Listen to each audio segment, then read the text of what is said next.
Hi everyone, my name is Scott, and this is a painting that I worked on. It's the third one of a set that I've completed so far, and I captured the footage this time in the hopes that I could maybe turn it into something that's useful. And you're going to have to kind of forgive the setup here. I don't know, this is not normal, I know, for speed paints on YouTube, but I thought it would be kind of cool to have like a side-by-side of the finished project, the finished painting, and then the one that's kind of being worked on, so they can, I don't know, keep the two in perspective to one another. And the one on the left, maybe I could do some, I don't know, annotations to, or edits, and maybe explain things and critique it as I'm watching the process being done. It's sped up obviously quite a bit, and I'm hoping that it's slow enough that you can still kind of see the process and the struggles and not be too lost in like the jitteriness of the flipping of the canvas. It's the second recording I've tried to do with the set. The first one was a much more robust of a struggle for me. So the entire painting ended up taking much longer, and in order to compress that down, it was so sped up that it was ridiculous to look. It was like spastic and jumping all over the place, and I realized that as I was working on it how much I rotate the canvas, and I guess seeing it in a sped up version, it just flipped it around like pasta. It was crazy, and I couldn't really do much with it. So this one I consciously tried to avoid one of my pitfalls, which is rotating the canvas so much to try and change my perspective. Something I'm still very guilty of, obviously, is flipping it back and forth constantly. At this point, I don't even know if I'd do that for any other reason than to postpone drawing.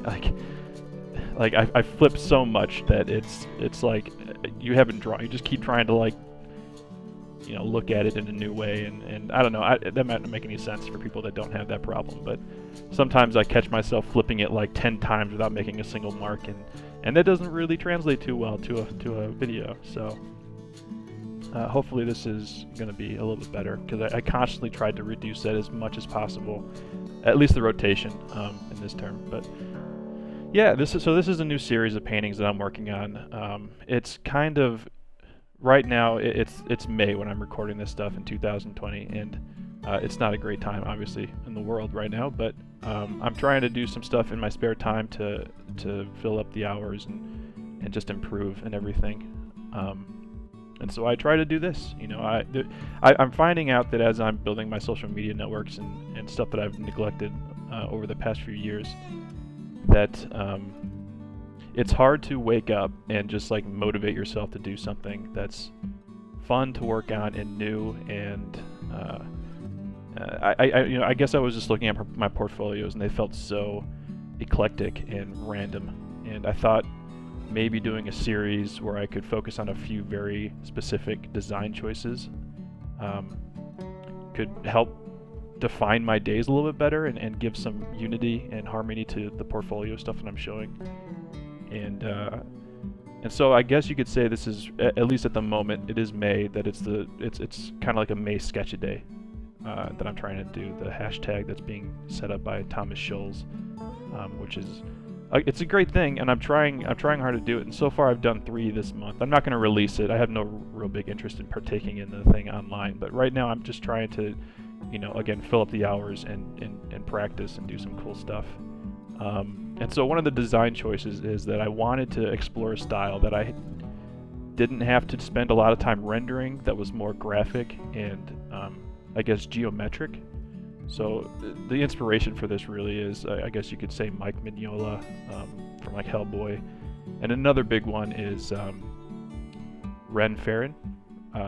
They got a Tumblr called, what is it, the Sleepy Realms? Sleeprealms at tumblr.com. So both of these artists, I think, like, I stumbled on Ren's work just while scrolling through Pinterest, and it blew me away. I just thought, like, it could be so expressive without having, you know, like the overly rendered form and lighting, and it could just really tell, you know, interesting stories. And so I don't claim by any means that this is like a unique style to myself. This is something that I'm purposefully trying to explore in these studies, because I just find them to be really interesting in how they are, I don't know, compositionally and shape-wise. And so far I'm having fun with it. You know, like there's only 3 done so far, and I'll flash those up here momentarily, just so you can kind of take a look at what they're looking what they're looking like. And yeah, so so the series, like I said, it's about setting up a few parameters that I'm trying to stick to and have some fun with. And so far it has been fun, and I feel like this one turned out okay. I'm kind of happy that I put the recording on. There's something that happens to me mentally when I put on the recording, is it's like I can't think, or like I start to panic, and it's very easy to not remember that you're about to speed this up by like 200%. So like all the little moments when like you're catching yourself doing something, I don't know, wrong or stupid or something, and you start to like freak out about it. At least I do. It's not that big of a deal, because that 3 seconds that you took to like make a mark or redraw a line 7 times, like it's sped up, so it's like a blip on the radar. So I don't know, I gotta get used to that. It's not something I streamed for a while a few years ago, and I guess I kind of got used to it, but it's been a long time, and that muscle's not been exercised. So what is the goal of these projects? I would say the first goal is color. I think that's one of my defining things I'm working on, and you'll see that with the other images I've shown from the other paintings so far. I'm trying to do like this gradation. This is the plan so far, where every day I'm kind of focusing on a palette, a color on the color wheel, and I'm you know, like red for the first one. Then I move to orange and then yellow.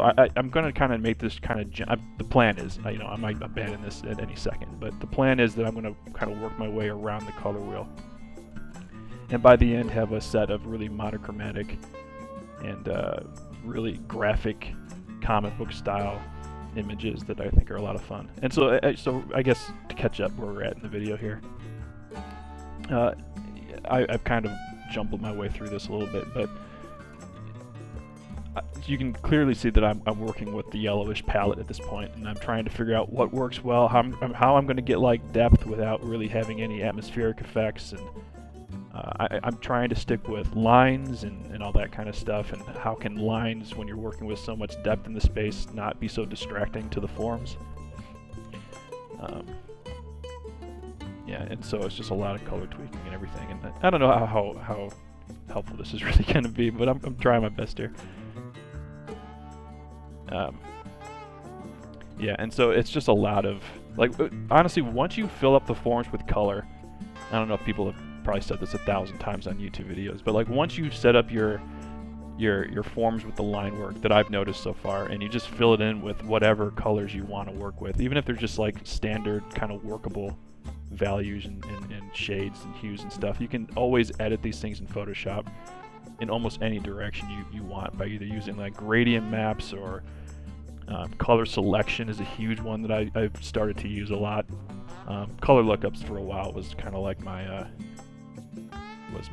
I guess like a crutch. I guess I was using it so much, and I don't know if it's because I'm drawn to certain colors at any point, like the yellow orange or the blue orange or something like that. Like there's so many Instagram filter style selections in there that I've kind of gotten used to, and I've looked at my work recently and just seen like I would call it consistency, but it's almost like a laziness where every image is starting to feel color-wise very similar to one another. So I'm hoping that one of the things that I'm going to solve with this is the ability to think a little bit outside the box with the constraints of colors. Like once I'm in the warmer palette range right now, which I feel pretty comfortable with.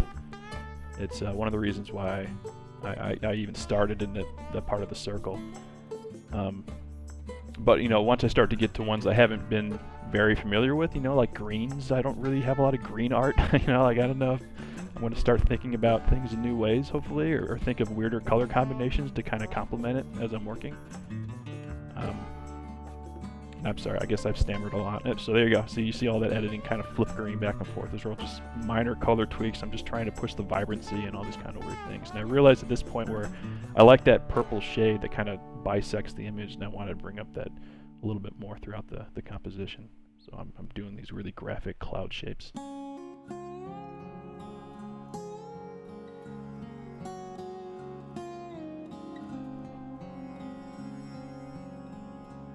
And it's everything too. Like I'm trying to figure out like shape language as a consistent thing across the series as well, and I'm pulling a lot of it as reference from Ren's work. I hope that they're okay with this. I don't want to make it seem like this is something that's really unique, but I love her work. Like, it's great. There's so much is said with such like a simplistic geometric style that I kind of want to try and replicate. And there's certain struggles that you come up with, like how do you draw like a tree versus a plant, or if you want to get into more alien type science fiction flora or fauna or something like that. It's going to be a challenge. I want to keep pushing it.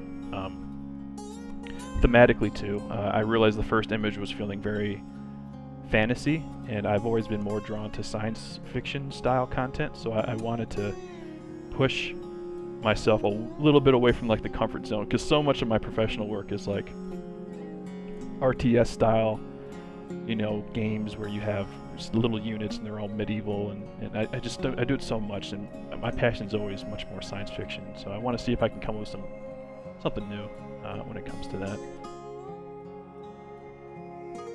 Yeah, so I guess we're drawing to a close here. You see they're getting closer and closer with every moment. I guess hopefully the process was a little bit interesting to see, and my thoughts were not too rambly and pointless.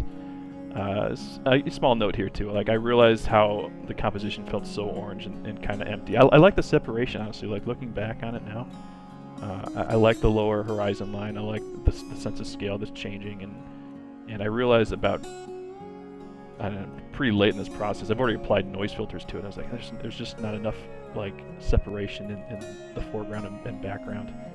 And I thought just bringing in some darker values to kind of contrast the sky would be kind of cool, and I think it worked out pretty nicely.